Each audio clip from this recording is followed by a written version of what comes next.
Thank you so much for joining me on the Speak as a Leader podcast, Ashley. I am so thrilled to be talking to you. Thanks so much for taking the time. Yeah, I'm excited to be here. Thanks for having me. So, you've had a really interesting career in marketing and communications. And this is the one thing that we have in common because my career also started in marketing. So, I have a really interesting, sometimes love-hate relationship with marketing. And I want to start us off with your story. So I would love to know a little bit about your journey in marketing and communications and your journey as a leader. Sure. So I am probably one of the few people who majored in marketing and has spent my entire career in marketing. I've obviously bounced around a bit in different marketing roles, depending on the size of the company. And obviously now at Atlassian, a bigger company, I've had a couple of different roles across marketing. But yeah, when I was in college, I originally started as a musical theater major, actually, and then decided that, basically realized I was not talented enough to perform for a living. And I didn't want to teach. So I was like, what am I going to do with a performance degree? So I went on a little quest to find what I should do with myself. And I walked into a marketing 101 class, opened the textbook, and it said, marketing is about people. And I was like, done. This is what I'm doing with myself. And I just love it. Like, I think humans are so fascinating. Like, I like to dig around in their brains and figure out what makes them tick. I like to match problems with solutions. And so I've been really fortunate to get to do that across a lot of different areas within marketing, and to really find that passion, managing a team, helping out other marketers and helping them grow across, all areas of marketing. And I think the really fascinating thing about marketing is that you have to think like the customer, think like the audience, think like the people whose heads you want to get inside. So I would venture a guess to say that you're probably very good at adapting your voice and being able to speak in different tones of voice and speak almost as different personas. Would that be Yeah. correct? Yeah. So it's funny because I joke that all the best marketers are former theater nerds for exactly that reason, that I'm so used to stepping into somebody else's shoes, that character. How do they walk? How do they talk? What do they dress like? What are they motivated by in this moment? And so if you start to apply that, and I think it's unfortunate, especially, being in B2B, a lot of people think that, oh, it's this stuffy, rigid thing. And like, well, we need to have all of this evidence, right? And the reality is there's humans behind the screen and they're whole humans. And yes, you may be engaging with them or interacting with them in a work or professional context, but they don't leave all the rest of themselves out of that. As much as we all try to put ourselves in this box, and less so, especially with remote work now, you get a sense of me being not in an office, but we are whole humans when we make these decisions and when we try to solve work-related problems. And so it is interesting to be able to say, okay, who is this whole person? How do I fall in love with them as a whole human so that I can match this work problem with hopefully a solution that I'm providing? It's fascinating to me that you bring up B2B, and that's exactly the challenge that I would always need to address with clients when I was a filmmaker, for example, and we would create content for B2B clients. And there is this overarching presumption and perception that B2B content needs to be a specific way. The B2B videos all need to be serious documentaries talking about their company, and the CEO always, the CEO always needs to be just extremely serious and stuffy and very stiff and non-human. And you're absolutely right. Remembering that even with B2B interactions and B2B sales, there is a human at the other end. That's what really makes the difference. I always think of this one example where we worked with this client that was specifically working with B2B buyers and sellers, and they had this online platform, and they contracted us to create video content to showcase the products that these B2B sellers were showcasing. And till that point, all the content that other service providers had created for them was very predictable. This is the product. This is what it does. And we created a talk show. We created a BuzzFeed style talk show with these two people just looking at the product, being curious about it, and just talking with each other about these different products. And it was amazing. They got, I think, 1.2 million views on YouTube when they put up those videos. And they got serious buyers, B2B buyers, coming to them saying that, yeah, this product looks really cool. How do I get how do I talk to the seller who's on your platform? What do I do? And they were so surprised. And they just kept contracting us for, we started with 3 videos and we ended up doing about 15 for them. Oh, wow. And they were just so pleasantly surprised that this new kind of way of showcasing their products just in a human way, because we were just creating these natural conversations around their products. Yeah. And they were just blown away. They didn't realize that B2B communications could be fun and human. Yeah. Well, and I think this kind of dovetails with, your whole topic around speakers and training and getting them comfortable, because I talk about this a lot with my thought leadership pillars and that whole sense of building a personal brand. And frequently when I first start engaging with someone, they're like, well, I'll just do whatever you tell me to do. I'll say whatever you want me to say. I'll wear whatever. And I'm like, that's not going to work. The whole point of having you as a human stand up and talk about something or be the person who's in the video is to create that connection and that credibility and that trust with the audience. And so if you just read a script that I write for you, that's not doing any of those things. I can read my own script. I don't need you to do that. So that's one thing. And then so many people are very allergic to marketing. So I do a lot of developer and technical marketing. They hate marketers. They're very skeptical of us. And so that's the other reason why I need, an engineering leader or an engineering practitioner to be the face of that message. And it's because they've lived it. It's not me putting words in their mouth. It's I'm here to help you shape this story in a way that you feel confident and comfortable to engage with your peers, all the way around it. You, not me, marketer, mine. And that sense of possessiveness, it's like, no, I have a skill set in helping you shape stories. And in your case, you have a skill set to help train leaders, but you're not here to turn them into a robotic presenter. That's not the point. It's to help them discover their own confidence and adopt the story in a way that they can tell it credibly. Absolutely. And I also don't think that being that robotic mouthpiece is going to work anymore. No. Thankfully, because I feel like audiences are just way more intelligent and they expect a lot more from companies. And they can, it's so easy to spot when someone's just rattling off a script that their PR person just handed them.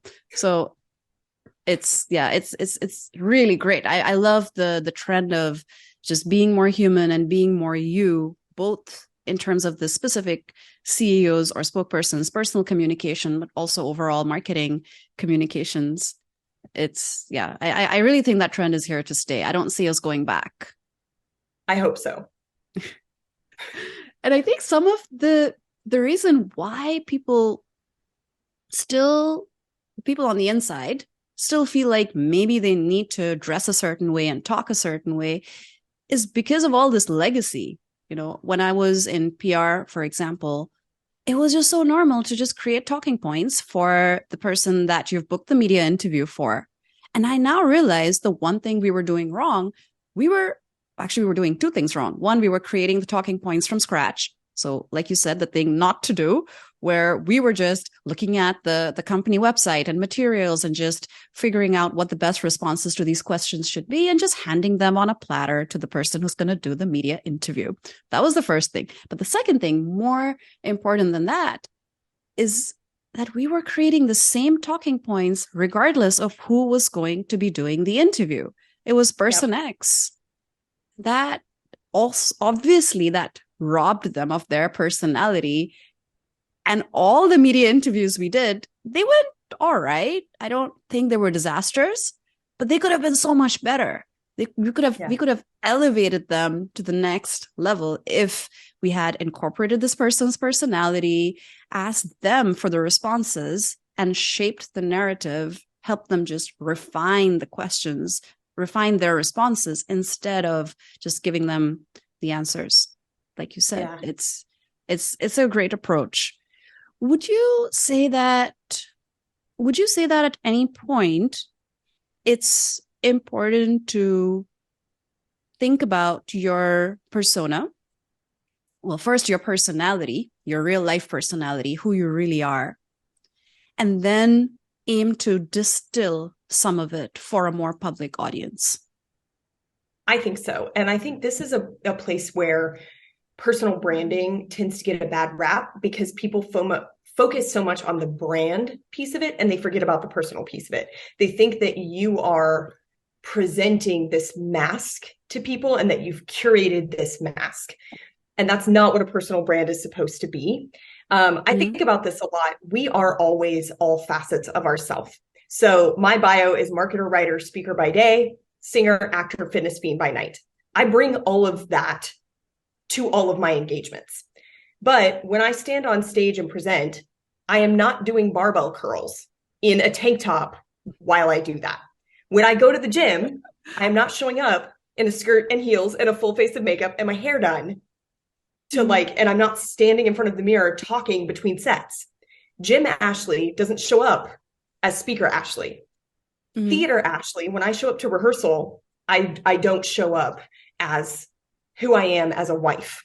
I'm not walking around to like the random men in rehearsal and being like, let me just sit next to you and curl up the way that I would with my husband. That's weird. He's, I'm a different person at home, right? I'm a different facet of myself, but I am still myself. And I think that if people can understand and appreciate that they are different facets of themselves, they show up differently as a friend or as a spouse or as, a direct report versus as a manager versus at the gym or hiking or whatever the things are that they do with themselves.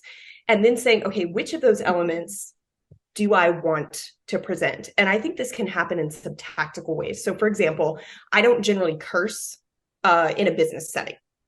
Other people do, totally fine. We actually have in our values, we have curse words. And so it's always fascinating when I interview candidates and they're like, yes, so for the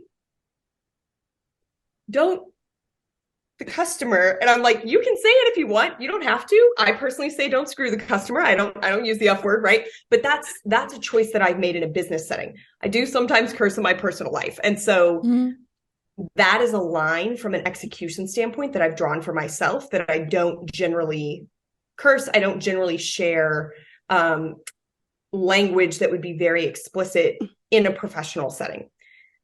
That's fine if other people do. There's whole brands that are built on that tone of voice, right? So that's a very tactical way where you can think about, yes, there are different facets where I show up and I use different jargon or different lingo, but this is an area where I've chosen from an execution standpoint, that's a line that I've chosen to draw. Every so often you'll hear me say something and it's kind of like, oh, okay, you're serious time, right? Or I'll share a video where I'll say like, language aside, this is kind of spot on, but that's something even that little disclaimer with kind of a wink to it to say, if you choose to make that choice, and you choose to curse, that's totally fine for you. That's just not what I've adopted for my personal brand, and so you get that sense where it feels on brand for me to say it that way and you don't feel offended and I don't share it at such a frequency that it feels off brand for me. But that's one way I do think that people can curate that particular persona in the same way that they curate Gym Ashley, wife Ashley, theater Ashley, speaker Ashley. These are incredible. It's exactly the kind of pushback I get from people, from clients, for example, when we talk about crafting this on-stage or on-camera persona, which I very much want them to base on their real-life persona, just amplify it, right? Sometimes call it, it's your real-life persona on steroids or the best parts of it. And that's exactly the kind of pushback I hear that, oh, I'm myself. I'm always me, no matter who I talk to or where I am. But that is not true. You like to think it's true, but it's never true. So really just taking what you do naturally, very much like theater, taking what you do naturally, observing the phenomena of how you as a human are operating in these different environments, and then being intentional about it and applying it intentionally to when you want to market yourself, when you want to create your personal brand. It really works. And it's really about striking that balance between taking away some parts of your personality that you might feel don't belong here, but also intentionally keeping some parts of your personality. I don't know if you've seen this, you must have seen this happening, but I've found this new kind of trend of people putting in, in their email signatures, father of three, or something to do with their personal life, just adding in right into their signature, which I find really refreshing. And that's intentional. And when you talk to them, they bring up their 3 children, they bring up life as a mom or as a dad, and they don't hide that. Whereas maybe 10 years ago, that wouldn't have been the case. It would have just not been okay to talk about your personal life in that way. Yeah. I think that your comment about being intentional about what you choose to lean into, I think it requires a lot of self-awareness as well. And I think that's a piece. A lot of people struggle to look at themselves in that way.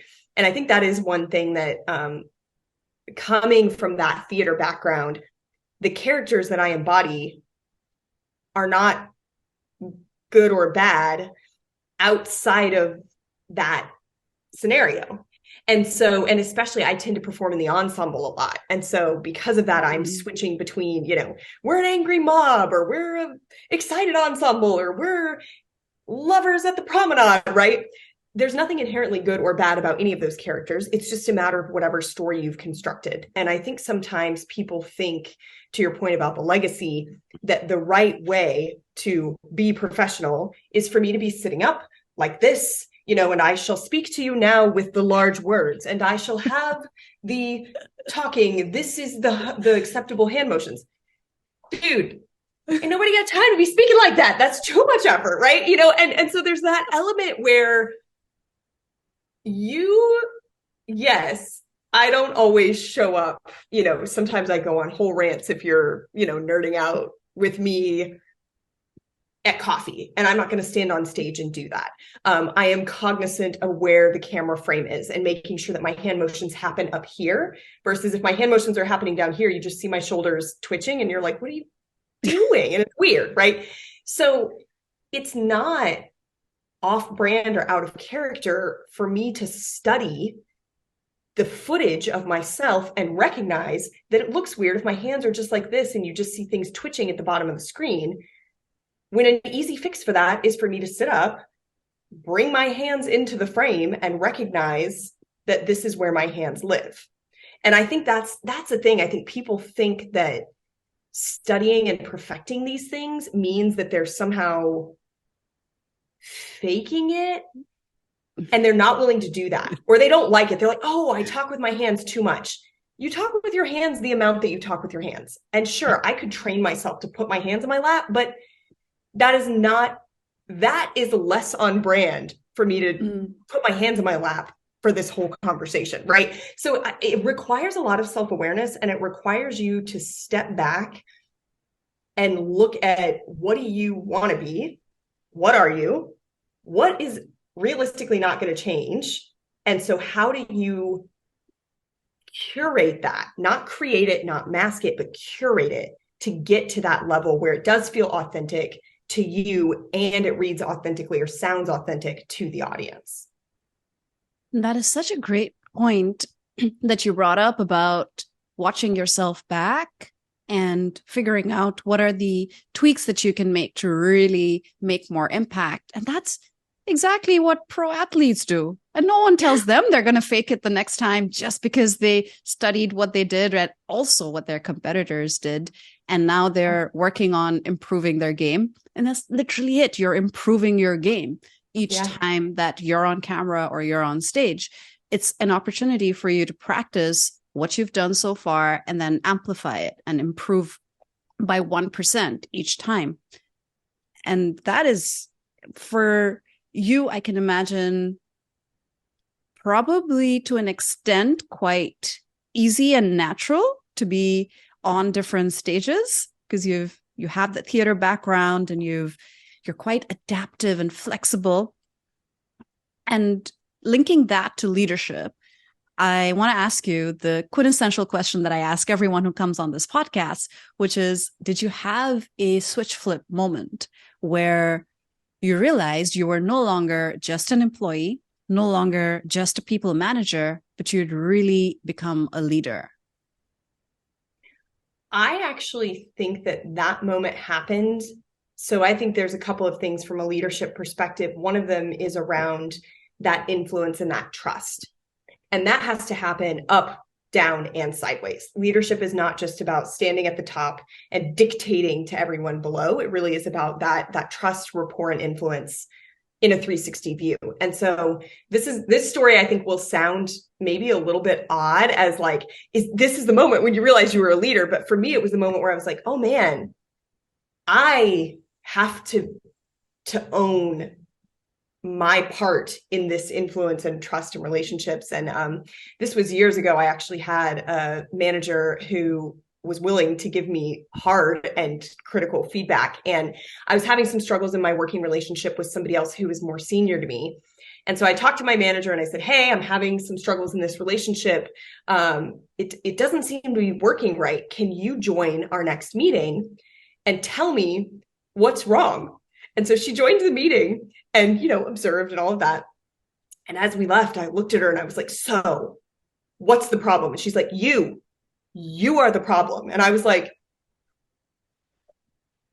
I'm the problem? And she said, you're too much. You are not giving this person, you're not preparing them effectively for the meeting. You're preparing yourself for the meeting, but you're not preparing them. B, they show up to the meeting and you haven't given them time to prepare. Then you just come in and you just start talking and you never give them time to process.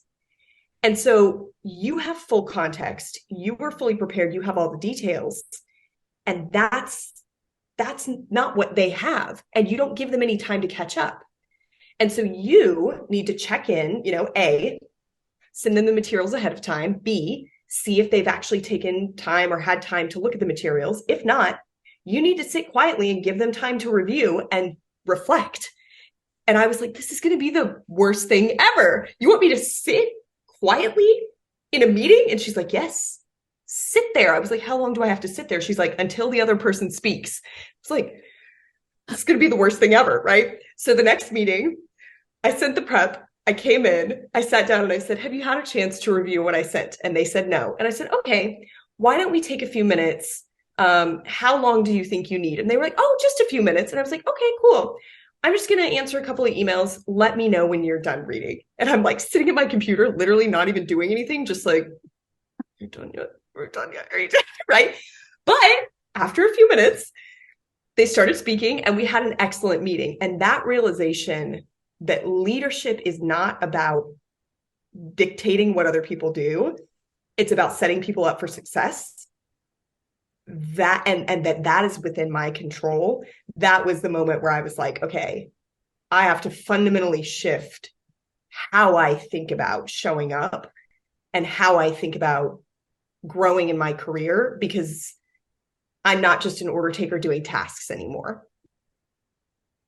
That is such a beautiful shift. It really encapsulates that switch from being responsible for results to being responsible for your people, who are then responsible for the results, and giving up control, giving up micromanagement, and understanding that what you really need to do is step up and be this people leader that you may or may not feel equipped to do, because I don't think anyone feels equipped to do that at first. And sadly, there are probably a lot of people being managed by first-time people leaders who just don't know what they're doing, and they have to spend that time to find their footing. And your story really, really hits home for me. And I had a really similar experience where I was a director and I directed these I directed these film shoots for the longest time as pretty much a really small outfit. So we would hire these freelancers to become part of our film crew because I couldn't afford to hire them full time. Right. I was pretty much my only employee, my only full-time employee for a long time. I would write the scripts. I would create the entire production schedule. I would have all the props list and the costume lists and everything that needed to be done on that day. So I would prepare myself, exactly like you said, for weeks and weeks and weeks prior to that day. And then I would show up and everyone else would show up. And I would then have to give them information the day of and also be the custodian on repository of all this information myself. So I would be the one who would have all the answers, which meant that everyone would come to me and ask questions all the time. And it would be a disaster. I would be answering maybe 5 questions a minute when we were just settling in, asked by about 7 to 10 people at the same time. Nausheen, do you want the curtains this way or that way? Nausheen, do you want the actress to wear green or blue? Nausheen, should the light be here or there? Nausheen, what do you think of the frame? And I realized, what am I doing? I'm shooting myself in the foot. I'm not setting up myself for success by not setting up the team for success. Why am I not arming them with this information that actually will make them accountable? It will reduce my own workload later on. I'm setting the future me and the future them up for success if I do that. So it's a massive switch. And you said it really beautifully.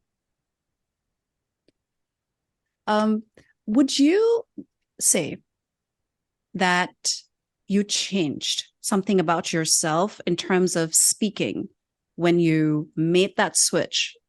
You realize that now I'm responsible for people. I'm responsible for empowering them. And I need to speak a certain way. For example, were there words that you used or stopped using? Were there specific speaking mannerisms that you adopted or left behind? Yeah. So 2-part answer. One of which is quite counterintuitive given the conversation we're having. And that piece of it is that I should not always be the person speaking. So making sure that my team who's owning the work feels empowered to be the ones to give the presentation or to stand up and present in the meeting or to facilitate the meeting, and not always being the person to jump in.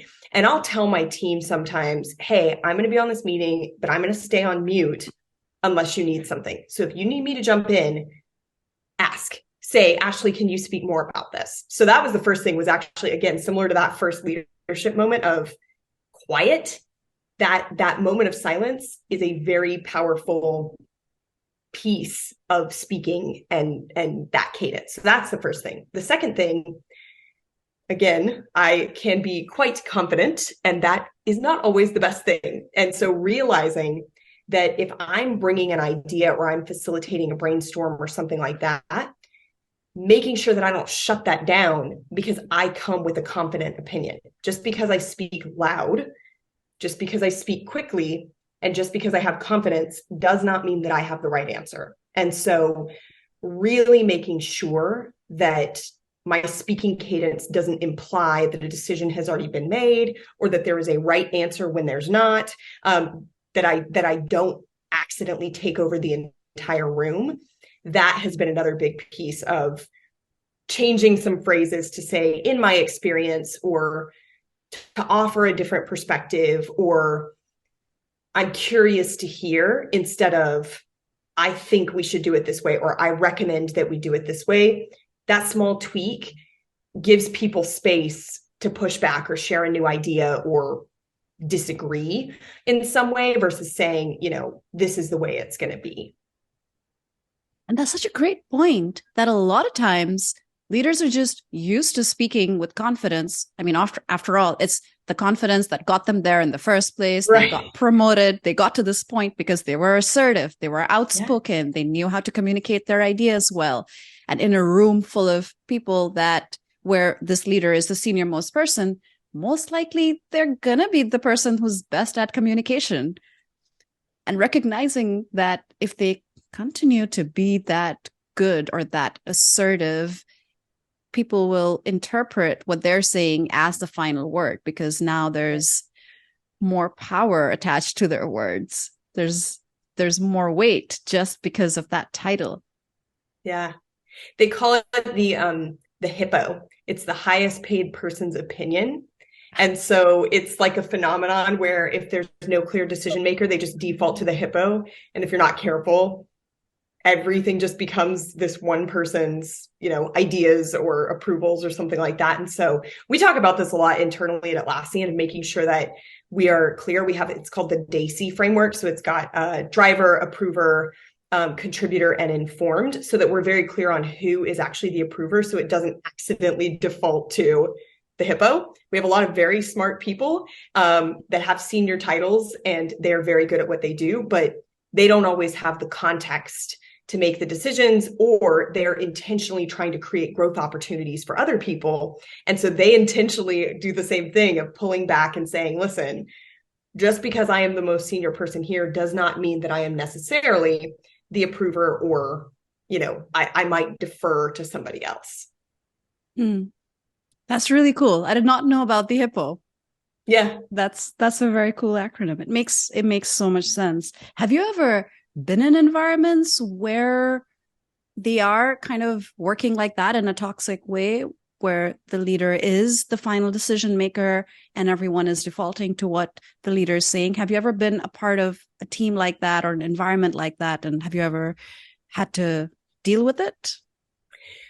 I've been pretty fortunate in my career to not have to deal with that type of environment for too long. I've definitely seen it in some cases, but I'm fortunate I haven't had to strategize about that for the long run. I've been fortunate to not have to really deal with that a lot, but it's the few times where I have seen it, it sucks all the air out of the room. And you literally see people physically shut down when it's kind of like, well, so-and-so said, so therefore we're doing it. And it's just like, you just see people physically recoil from that. Yeah, it is unfortunate when you see that happen. Oh, yeah. I come from the Asian work environment, and that is super common in a lot of places in Asia, both in Pakistan and in China, which are the two places I've primarily worked at, and Hong Kong. The boss is always right. The boss has the authority to make the final decision. There are times when the marketing team that I would have been working with as a commercial service provider we would have these long discussions spanning several weeks. We would, hash out the script for a commercial. We would all be really happy with it. We would know this is what we want. This is the best for this product launch. And someone would take it to the CEO for a sign off, which should have just been a little formality where the CEO says, great, go ahead, do it. Yeah. And the CEO changes the entire direction of the project. This has happened to me before and after shoots. We've gone through this whole project. We've shot the commercial. We've gotten the first rough cut. Someone in the team goes and shows it to the CEO. The CEO says, why are we talking to these Gen Zers? Can we talk to boomers instead? And this person has come back to me sheepishly saying, Nausheen, we know it's not your fault. We're going to add budget to this project. You're going to have to go and rewrite the script, add in the boomer angle, reshoot some of the scenes, and then somehow whoosh them together to create this Frankenstein's monster of a commercial. And we did it. We had to do it. We had no choice. Yeah. And that is really quintessential. It's exactly what happens in a lot of situations where not only is the boss or the leader or the CEO disempowering, but they also don't get involved till it's too late. They feel like they're giving the team some kind of responsibility and empowering them in some way, or maybe they think they're ticking off a box. And then when the team actually does that work and brings it to them, they're almost always displeased. They're almost always not on the same page, and they change directions, and they feel like that's their prerogative because, again, I feel like they're in the results-oriented mindset. They're responsible for the results and not for their people. So it's quite unfortunate, but it's so common. And Frankenstein's monster of a commercial is not going to get you results. Like, this is not, I think this is the other thing, both from a speaking perspective and a leadership perspective. Everybody thinks it's fluffy. It's a nice to have. It's soft. And there's no actual impact. There is. If you build trust with your audience and your customers, they will buy more from you. If you build trust with your employees and you invest in their success, they will stay. They will produce better work. They will be more productive. Like, this has bottom line impact. And so I think that's the other thing that, I'm results oriented, and so we got to get the results. It's like, okay, why do you think that this Frankenstein of a commercial is going to get you better results than having, the right message targeted to the right audience in the right place at the right time, right? Like, It's not soft. It's not a nice to have. It does actually yield business outcomes, both from a revenue standpoint and from a, talent or retention or productivity standpoint. Absolutely. I had Mark C. Crowley, who is a best-selling author of Lead from the Heart, on the show. And this is exactly his research, that if leaders can really lead from the heart, if they can actually genuinely care for the people that they're leading, the business results will come. They are not mutually exclusive. In fact, exactly the opposite, where happy people will produce great results. And this is 20 years of his research, and it's still something that he has to defend. And if you read the book, you can tell that he's defending it in every single chapter, because he knows that the moment he talks about heart, people think, oh, that's fluff. Oh, great. It's good. It's good to have. No one's going to argue with that. But then bottom lines and, crisis situations and crunch time is just outside of all of that. He makes an excellent case for exactly what you said, that it's really not. There is a really direct correlation between the two. Yeah. So switching gears a little bit, talking about the Ashley personal brand. Have you created or curated, which was a great word that you used, have you curated the Ashley personal brand? And I'm specifically, of course, interested in the speaking piece of it. Have you spoken at different kinds of events outside the company? Have you crafted the Ashley personal brand and how you would be speaking to a wider audience? I have. And it's funny because I'm actually going through a little bit of an evolution where I actually really like wearing sheath dresses and like structured pieces, like pencil skirts, heels, those kinds of things. But I feel like it's quite mismatched, that very structured, symmetrical vibe, that very conservative buttoned up vibe is quite different from the energy that I actually bring to the stage. And it's kind of this whiplash where I'll go back and I'll watch recordings and I'm like, I look very polished and professional. I sound very prepared and energetic. Why are these not? I feel that I am myself in both of those scenarios, but watching it looks mismatched to me. So it's very interesting because I'm actually going through an evolution of like, well, should I wear brighter colors with that? Like, if the pieces are still structured, but I wear brighter colors. So in terms of my actual energy, the way I speak, the way I craft my slides, the types of stories that I tell and the narratives and hooks that I lean into, those, I'm generally not a big meme person. Like, some people tell things with memes, right? I'm not very big on memes. I'm not particularly funny. I have very few jokes with punchlines. I don't like cold opens. I kind of hate them. I'm like, why are we randomly dropped in the middle of this action? Why do I care? Who are the characters? I don't care about any of this. So I don't generally use cold opens as hooks. So my general structure tends to be almost like a kind of a myth busting type of thing, or like a little bit of a surprise type of opening where you're like, I feel like you're kind of trying to trick me, but I don't quite know how.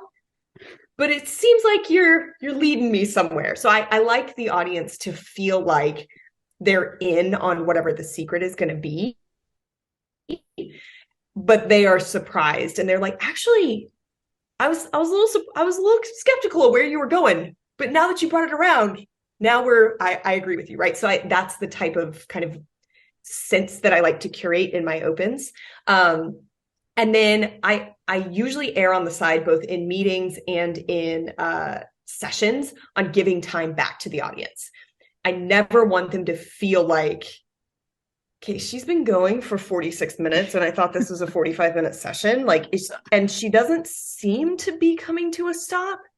Is the session going to go for an hour? Like, oh, the meeting is, we're 2 minutes to the end of the meeting. Like, and the way she's speaking, it doesn't seem like the meeting will be over soon.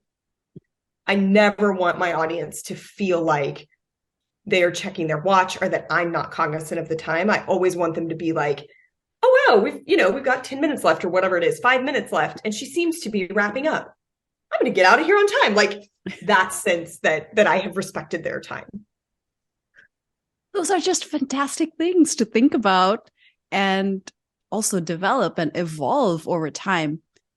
As you pointed out, that mismatch is really fascinating. It made me think of my own mismatch, which I never thought of before, because as you said, when you see yourself, you see yourself. Right. At least for us. Actually, I wouldn't say that's true for a lot of people. A lot of clients that I work with don't see themselves when they watch themselves back on stage or on camera. But I love that you see yourself, and I can relate to that. I just see myself. Yeah. But lately, I've been thinking about what kind of presumptions people make based on my appearance. For people that are listening, I have purple hair. And that is probably the first thing that people notice about me. I also have an eyebrow ring, which has been pointed out on YouTube by trolls, where I uploaded a short and someone said, I'm not going to listen to someone with purple hair and an eyebrow ring speak about leadership. And of course, they were trolling. I didn't respond, but it made me think, how many people are making that assumption? Yeah. And to your point, there are parts of yourself that are very structured and very, very, very corporate in a lot of ways. I feel very corporate. I love structure. I love time management. I don't want anyone to look at me and think, oh, that's a hippie artist. We can't really rely on her. She's going to not know what deadlines mean. She's not going to be able to follow this work plan or direction. I am the opposite of that. I'm not even the kind of artist who says it's going to be my vision or nothing. I am not going to listen to the client. That is not me. Yeah. So understanding what kind of presumptions people could be making based on your appearance is a very sobering thought.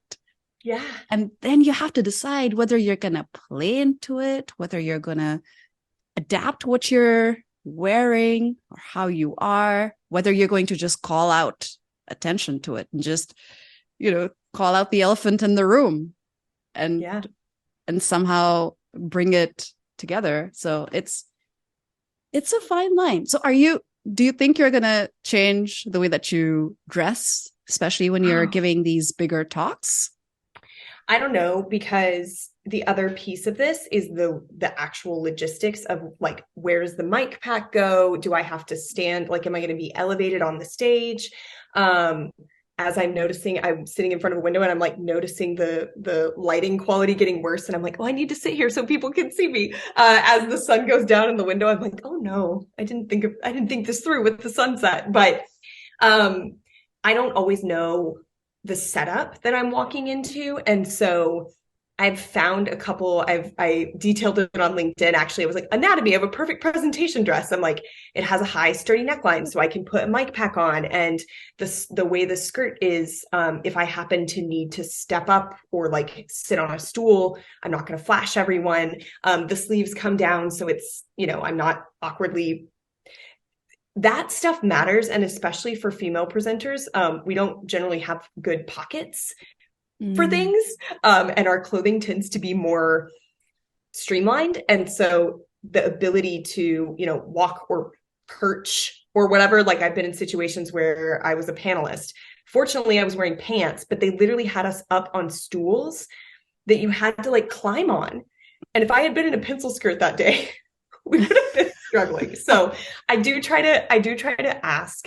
I mean, again, I think some of this could be solved with color. Wearing a bright blue dress versus a dark navy dress. That is something where I could still keep the shape that is quite functional and just update the color palette, right? So I think it is very interesting though, because I talk about this even with male presenters where if they don't feel comfortable in a suit jacket or something like that, it's like, okay, well, you have to have somewhere to put the mic.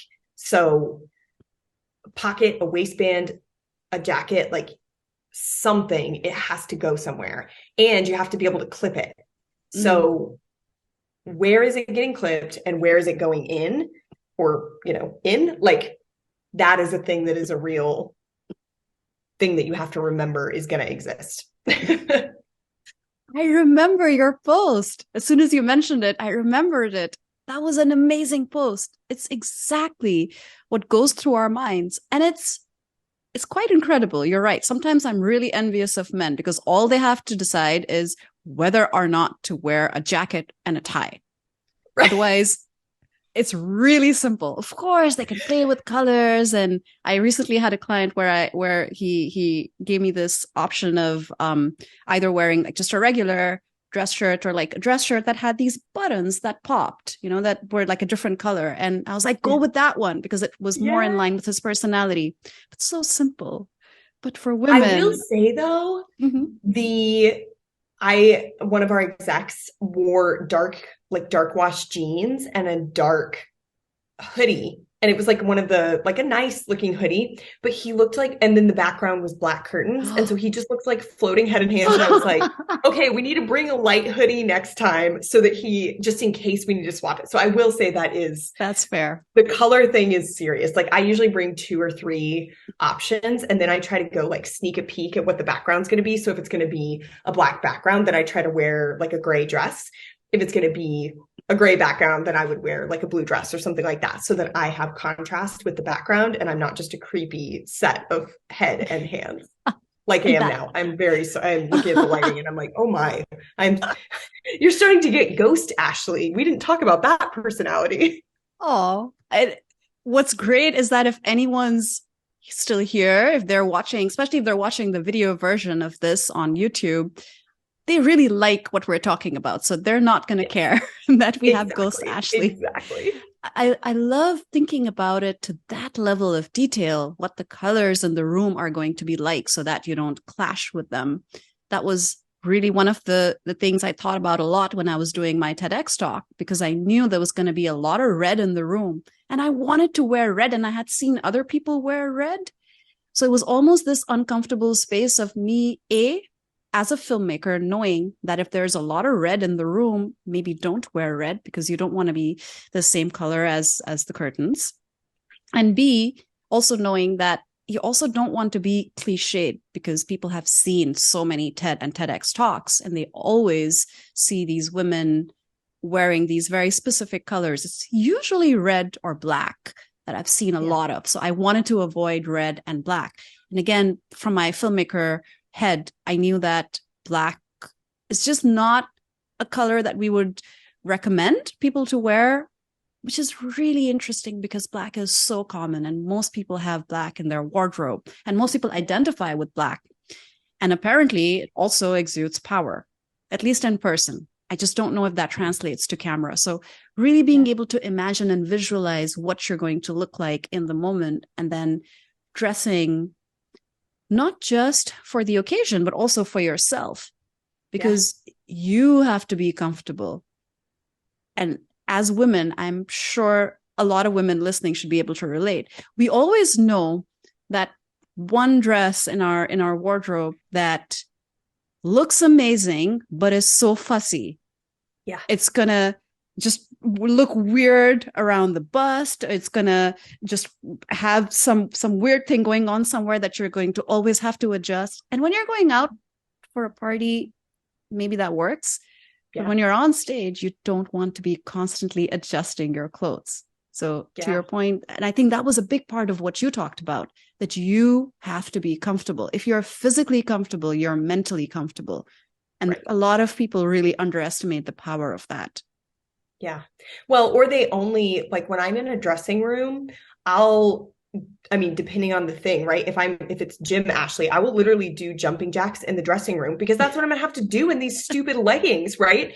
And so if it's a presentation dress, I'll like walk powerfully through the store, like, oh, I have to walk on the stage, right?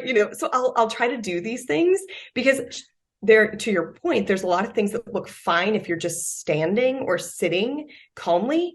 But as we see, I am not that person. I'm going to talk with my hands. I'm going to lean in. I'm going to, move. And so I'll like do like a whole little mini thing and I'll like raise my arms and put them down and like lean forward. I do all this stuff in the dressing room to see like what happens. And if I'm constantly like, oh, I have to pull on it, not the dress for me. Mm. That's great, because my last question to you was going to be, what is your pregame routine? What is there a specific set of things that you do to prepare yourself before you need to go on stage? You've already touched upon some of it, but could you tell me if you have like a very specific set of steps that you always do? I actually don't. I will say, do not underestimate the power of drinking water and going to the bathroom. Those like the timing of the water drinking and then the lipstick putting on, like it's a whole thing. I do tend to wear a full face of makeup when I present. Again, I'm barefaced now because we're having more conversation. I'm going to try to see if I can get more light. I'm very concerned. It's okay. That helps a little. Yes.